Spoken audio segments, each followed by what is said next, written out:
is Invisible Inc., the podcast for under-resourced women entrepreneurs. And I'm your host, Shubha Chakrabarti, founder of Achieve. Join me as I talk to women entrepreneurs about the nuts and bolts of their journeys and to experts who will give you insights that are hard to find anywhere else. Let's jump in.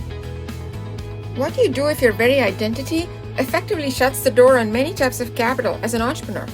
How do you get capital for your venture if even the nearest ATM is an hour away? And what can one determined entrepreneur accomplish when all other options simply don't exist for her or even her entire community? In this episode, Vanessa Roanhorse, capital innovator and founder of Roanhorse Consulting, shares eye-opening challenges that Native American women entrepreneurs face in getting capital, the invisible walls that keep them from getting traditional credit financing, her own story of driving breakthrough capital innovation, and much more. Now, here's Vanessa.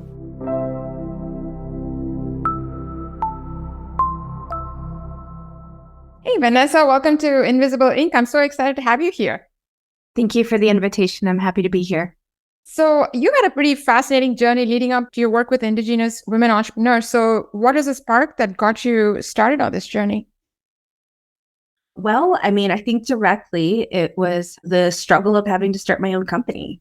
Starting Roanhorse Consulting wasn't an easy feat. And also, I actually didn't realize I was starting something that was going to be my job forward.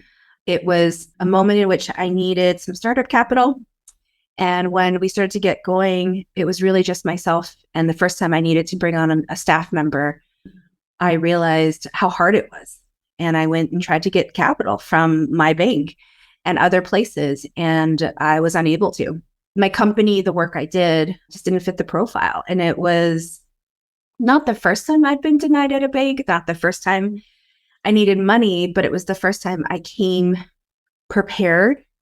I came ready to present the success of my company, thinking that I had fit all the 5 C's of credit, and realized that even though I thought I had met the minimum requirements and had demonstrated a successful company, I still was considered high risk. That was the first impetus in which I was like, something has to be different. Something has to change. And that's a key theme that you touch on there. So what was it that characterized you and your business that's common with other Indigenous entrepreneurs and women entrepreneurs that made this so challenging? Well, I think one, the size of the company wasn't big enough to care about. I think two, as an Indigenous person, the types of questions they wanted around collateral, I didn't have yet. And I didn't have any assets to put up. And I was not in a position to be able to leverage any of my family's assets because they live on the reservation.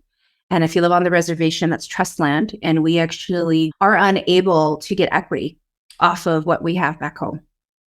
The only place I could turn to was putting a vehicle up, which I didn't have at the time either. So there wasn't a lot for me to be able to showcase that I could pay this back, regardless of the fact that I had contracts signed in hand that covered me not only for the full year, but would allow me to hire 2 people.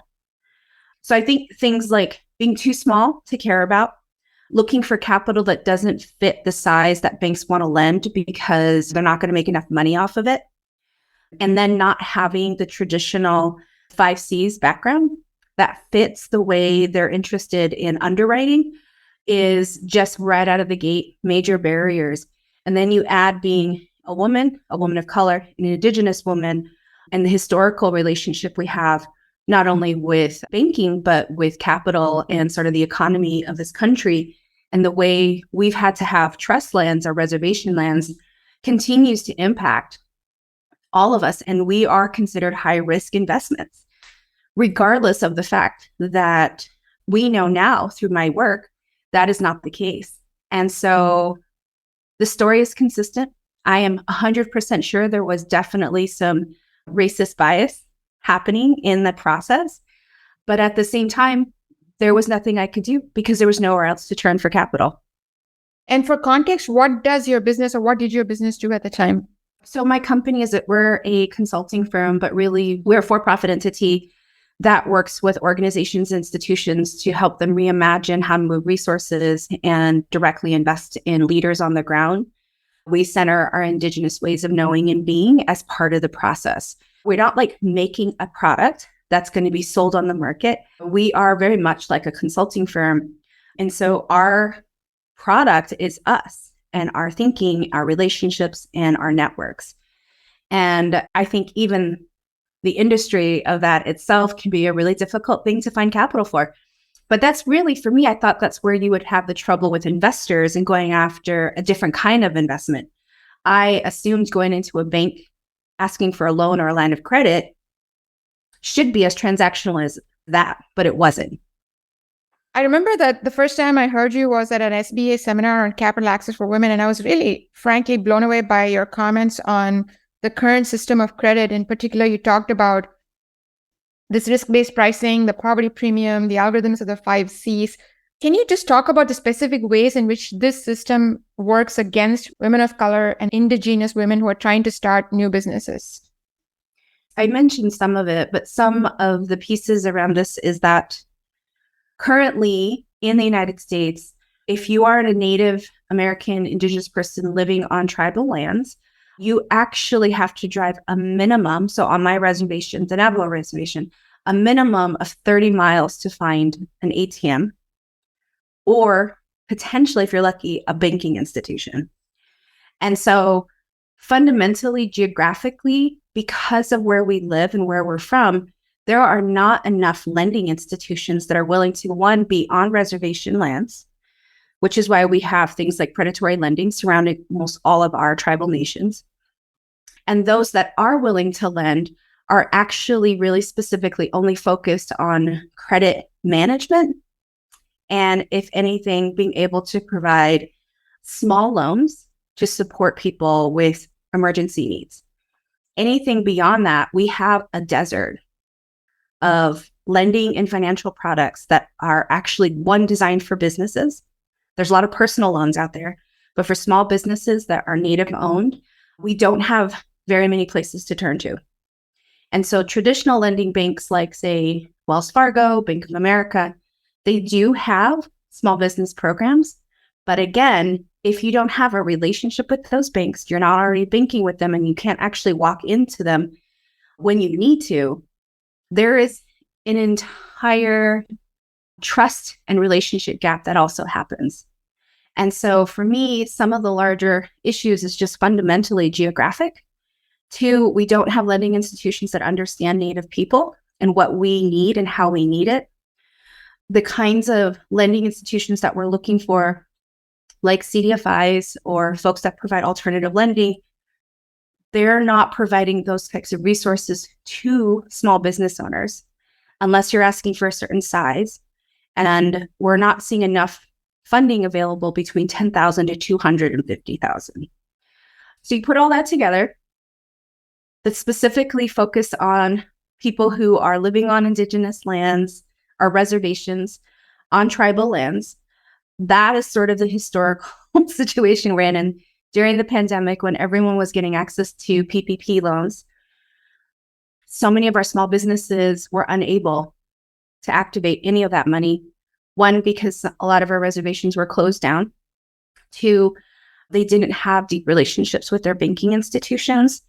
And 3, the type of businesses that they were building, they weren't able to pull together the applications fast enough, or they weren't actually activated fast enough. And we didn't have enough lenders who understood Indian country.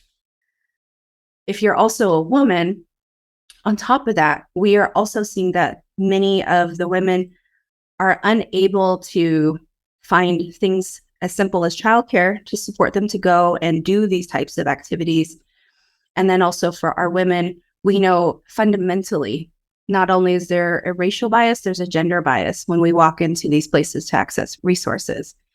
Overarchingly, the issue is we don't have lending and investment and financial instruments that understand the lived experience of Indigenous people in the United States. We don't have enough of them willing to take chances on us because we historically have been considered high risk. Got it. And thank you for helping me understand a lot of these nuances that aren't easily available to those of us who don't share that lifestyle, have a lot of exposure. I really appreciate that. So in your view, what needs to change in the credit system in particular to remove some of these barriers to help women become more successful entrepreneurs?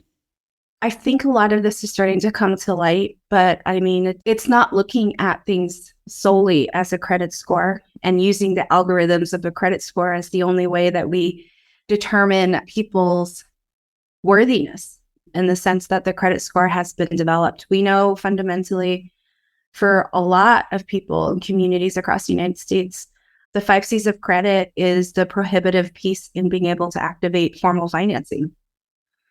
And so there is a conversation that's happening nationally around what does a relationship-based credit score look like? How do we reimagine looking at folks' 5 C's of credit from a place of relationship, community ownership, and then I think ultimately what is patient capital to ensure folks have the runway to take the money that they're getting to get where they need to go so they can start making enough revenue to start paying it back.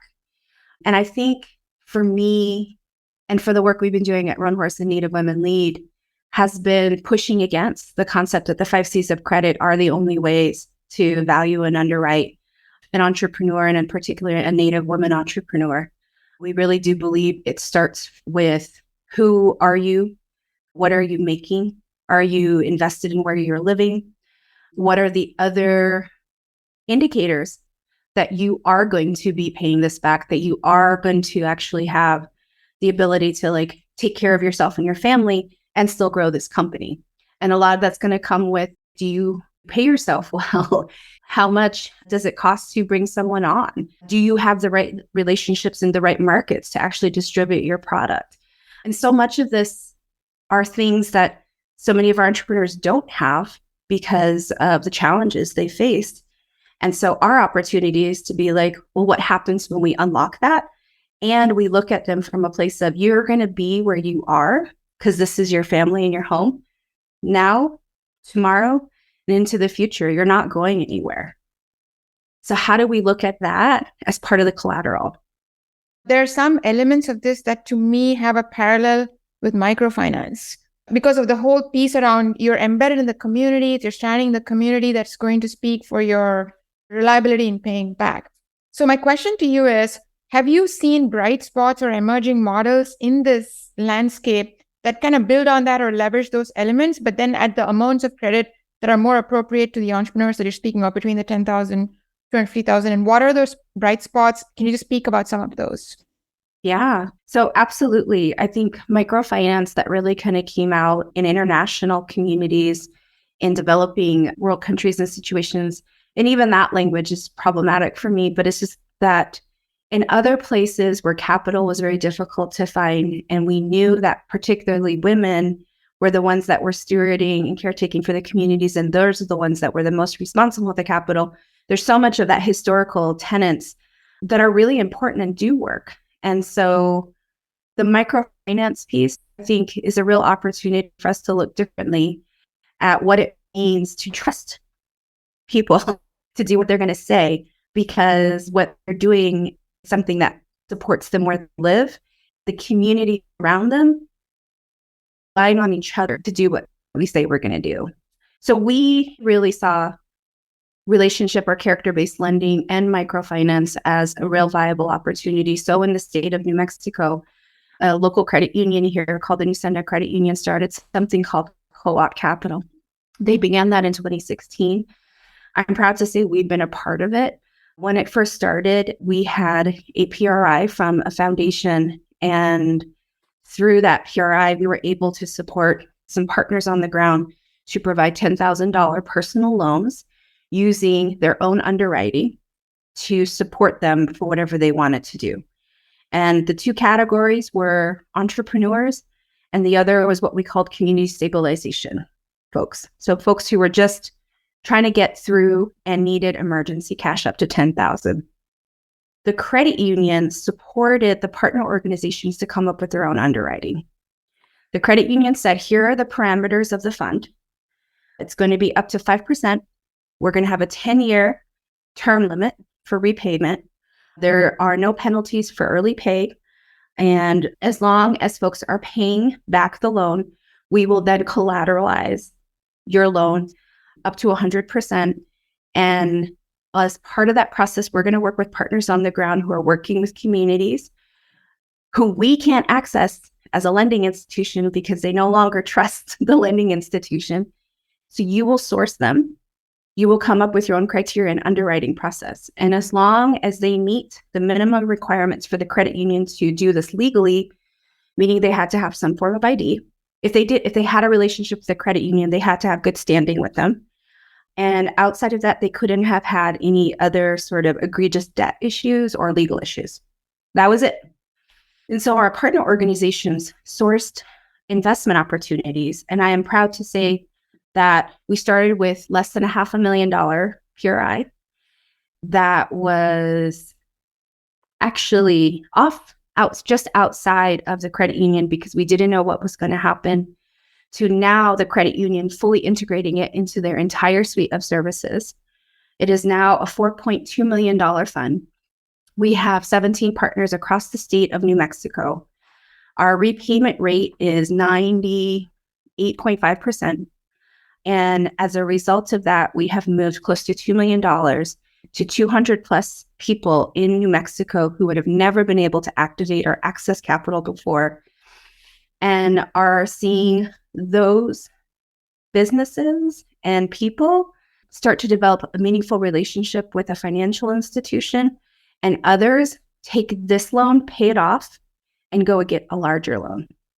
We also saw an 11% increase in their credit score. That's fantastic. Congratulations, first of all, for putting this together. Just a couple of things on that. One is you mentioned PRI, or what is that term for those of us who don't know what that is? A PRA is a program-related investment that comes out of a philanthropic organization. So this was philanthropic money that we received actually from the Kellogg Foundation, and it came along with grants. I will say now that PRI is about to be paid off, or has been paid off actually, and the funds that are now collateralizing this are coming directly from the credit union. That's fantastic. It's wonderful to hear. So where do you see this going as a next step to evolve and kind of increase its reach as well as its potential depth? Sure. So because of this, we've actually had a few of our partners on the ground who participated, who have had the chance to test and get the runway to be like, what does it mean to be someone who is now a lender, who is managing assets, who's doing direct investments? And I can say publicly, Change Labs, who is one of our partners, is now going to be partnering with the Navajo Nation and will be moving SSBCI money for Navajo and Native entrepreneurs in the Four Corners region. And they were able to start to build that because of this initiative. So now we have a Native-led organization who is now building out their own lending fund and future venture capital fund.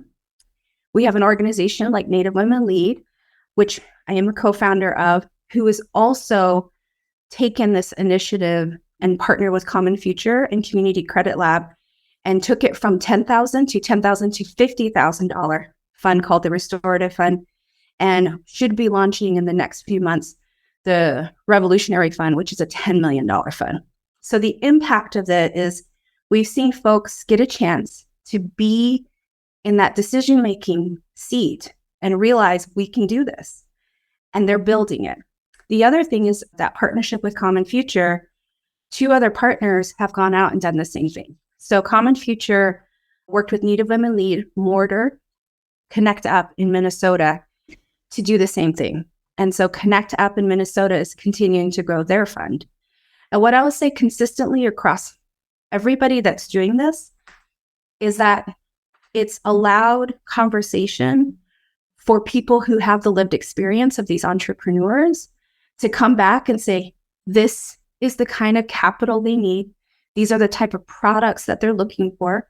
So there's a lot of conversation around revenue-based financing. There's a lot of conversation around creating more opportunities for lines of credit, lots of opportunities for convertible debt notes.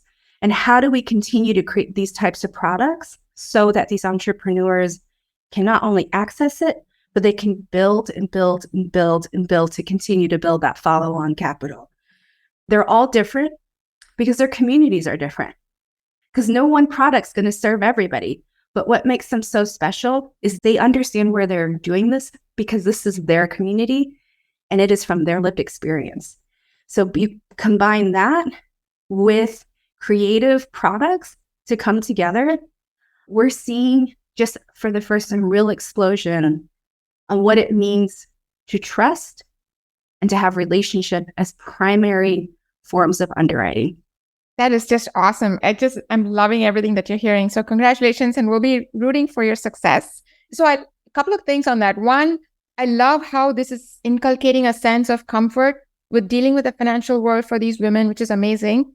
And at a second order, they themselves are getting into more what I'll call leadership positions, in a position of giving the capital so that it teaches stewardship. So it kind of has benefits across multiple dimensions. Is there a story of a woman entrepreneur from this initiative that stands out in your mind, of someone who started something, built something successfully? Yeah, for sure. There's probably a number of them, but I'm going to start with one of my favorites. Her name is Shaye Lucero. She's from the Pueblo Laguna here in New Mexico. Shaye's been a small business owner for at least 15 years. She's a florist. And as you can imagine, a Native American florist on a tribal reservation is not very common. And her company and the type of work she does doesn't actually, again, like what I experienced, fit what folks want to invest in. Because she's not trying to grow a floral company to hire 1,000 people and like have deliveries across the United States. She's really interested in the art of it, having a company on her tribal lands and being able to create these custom floral arrangements for her community and other communities and just bring them joy, right? So in her 15 years, I think the number is she has applied for, at least at this point, 30 or 40 grants, just contests, like she's applied for everything. And I think out of all of them has only received like maybe one award. And so much of this because she doesn't fit the profile. What I can say is like her participation in this ecosystem of Native-led products and technical assistance and support systems, she was able to actually build out a true store on her tribal lands, which for some folks, it might not sound very exciting, but if you know how hard it is to get land on your own tribal lands and how to build a company on your tribal lands is so hard.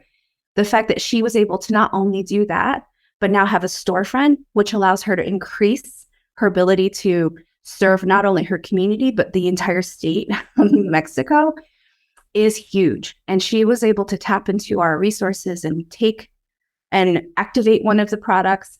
She paid it off twice as fast than anybody else. Took that same, when she paid off that first loan, she was able to go back to the lending institution and get a much larger loan to not only build out her shop, but to be able to increase her products, to increase her line of credit. And now she's in a position where she can make decisions on how she wants to grow on her reservation as a Native woman business owner. And that's the kind of safety net and agency that we want. We're not interested, but we will help you if you want venture capital. But if you just want to create a strong company where you live to take care of yourself and your family, we want to do that just as much. That's fantastic. I'm going to be one of our big fans. So it's just great to hear that story. Two things. You mentioned venture capital. Are there examples or is there appetite from the women that you work with in getting venture capital? And have there been any success stories there as well? Yes. So I think because of this work and this conversation of really connecting Native women entrepreneurs nationally, we're starting to see a lot of new incredible companies coming together led by women who are finally ready for that seed round. And so the opportunity now is to find the right venture capital partner who is going to not only help them get that seed round, but also support them in a way that understands what they're building. Because a lot of them are building companies not only for Native people, but for a lot of people, but they are starting from where they live. So I can say we have seen amazing companies like Totem, which is a new fintech company coming out of Oklahoma. And I can say that's one of those companies we want to watch. There's another person, she lives in New York City, Sutton King. Sutton is working in multiple sectors, but she specifically focused on how to steward care for psychedelics through an indigenous and traditional worldview. And if anyone's paying attention, that industry is it's probably blowing up, but it is in desperate need of stewardship. And so Sutton King has her finger on a number of initiatives that are going to probably be looking for that seed round and maybe eventually Series A. In the last couple of years, we have seen, Raven Indigenous Capital Partners moving into the lower United States here. And they are working with a number of incredible Native companies. We're seeing new venture firms popping up. Most recently was, I think, Tatanka Ventures out of Colorado. And like I said, Change Labs here in the Four Corners of Arizona, New Mexico, will probably also be working in that space. Native Women Lead, while we're not doing venture capital work, we are still part of the story, right? Because there's still a lot of entrepreneurs that need that funding between $50,000 to $250,000. And we are actively working to connect all these ecosystems because venture capital should be available to our community members when they're ready for it. However, we also want to create other products for those who are not interested in venture capital to just create quality companies, meaningful life, and like I said, having the dignity to be able to access the capital you need. But it is happening. We are seeing opportunities for companies to tap into some of that VC money. That's great. So if you had to develop a capital product, and I love how you kind of broke it down into different parts, what would that look like? How do you think about creating a new capital product from scratch that would particularly meet the needs of women entrepreneurs, especially Native women entrepreneurs? Well, I'm still new to this space, but I feel like the way we've approached the funds that we've created with Native Women Lead, like I said, we started with microfinance up to 10,000. We've built, we've learned, we've asked our network, what do you need? What's working? What's not working? Which then allowed us to then build the next one, which is our $10,000 to $50,000. And we continue to hone and ask those questions. Now, as we embark upon our biggest one, which will be $50,000 to $250,000, I feel like I can substantially say that when building these products, one of the best things that's ever happened for us is that we continually return back to who we're investing in them and ask them, what about this worked? What are the things happening around you that's impacting your ability to receive the money and pay the money back? And we are in constant conversation. So I think product development for new types of investing and lending opportunities, we have to keep going back to who it is we're trying to serve. I think it's really easy to have success with one thing and say this will now serve everybody and it's going to solve everything. But we have to be curious and constantly willing to learn what's working, what's not working. And some of that's going to come with the fact that, and this is a hard one, and I think this is a hard one across all entrepreneurial support organizations and lending institutions, is that people don't live in an entrepreneurial bubble. There's an entire world and system that they're engaging in. So there's children, there's caregiving, there's potentially violence, there's potentially situations like geographically where you can't find a place to go and get capital. And so how are we trying to see the whole system around the entrepreneur so that the products we create, well, we can't solve all of the systemic challenges they're facing. We can acknowledge it by doing things like providing tranches of funding that come along with like potentially grant money supports to help with childcare. We can look at how can we support these businesses with some of their issues around transportation. What are the other partnerships we can be building along with our products where we can build a true ecosystem and network, a safety net for them? Again, I know we all can't solve all the problems. I think the product piece of this is that we've only done what we think works and assume this is the best that we can do. But if we don't acknowledge that people live in a very fraught system and infrastructure, then we won't ever be able to truly build that scaffold process for them to continue to achieve more. It's not as technical as probably some folks are hoping to hear in terms of this answer, because I think it's not the technical piece that's the problem, because we are a very heady culture. It's the heart piece that we're missing. And I think if we can bridge the fact that lived experience and where people are matter, the products will work. But we have to start there. And I think that's been our approach from the beginning. Yeah, I love it. What I took away as you were describing this was two big pieces. The first was the difference in how you underwrite a basic relationship, how you even look at the gaze, right? Is it a credit gaze versus a relationship-based gaze? Was like the first innovation.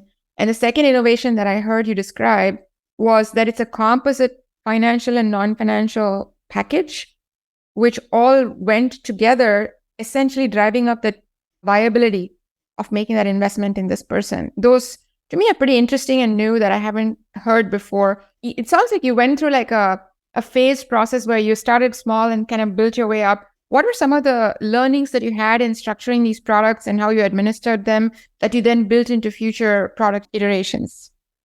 Well, first, I just feel like you really simplified everything I said in a really great way. And I'm going to have to come back and be like, I'm going to steal that. And sure. Really good. Steal away.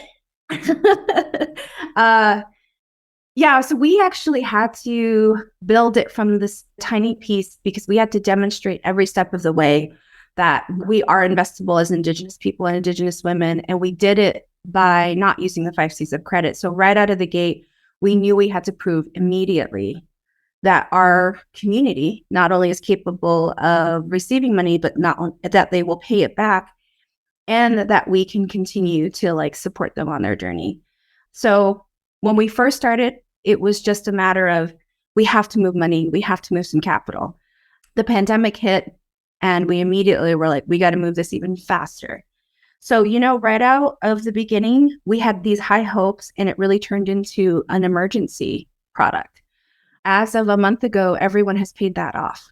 And the pandemic started in 2020. And so we've had women pay off $10,000 in a few years. And so the learnings we have taken from that is that we knew we needed to come up with a different form of underwriting. And so that evolved into what is now called our 5 R's of rematriation, which is our response back to the 5 C's of credit. And each of the R sort of has a harken back to one of the C's. And we use that now in our underwriting. So in our due diligence process, under each R, we have different questions. So when you look at a due diligence document, you see different questions under each C. We have the same thing under the R. And we continue to take that because we're honing it and we're learning how much of this is giving us enough information so that we can increase the size of the loan. So we are learning that right now with our 10 to 50,000, which parts of our 5 R's are really successful, which part of our 5 R's we're going to have to work harder on. And we're going to take that into the next fund, which is the Revolutionary Fund, which will be at 50 to 250,000. The other thing that I think is really important in each of the designs and the learnings that we're carrying forward is that we have to build the safety net and resource system around them differently. And as we're doing that, we're also realizing how much we need to expand relationships and networks beyond just Native-led organizations, because the market is global. We live in a global world. And so that learning has been really exciting and beneficial. And so we spent a lot of time figuring out how to increase that network. The final thing, because we do believe as Indigenous people that due to land loss, which is worth today $23 trillion in the United States, that we don't want to just give people debt because we believe we've already put the collateral up, that all of our products come with some sort of forgiveness to support these women to pay them off as quickly as possible. And each of our products is designed to forgive a certain percentage of the loan if they can achieve X, Y, and Z. And part of that is because we're like, we know you're working hard and we believe that you're going to pay this off.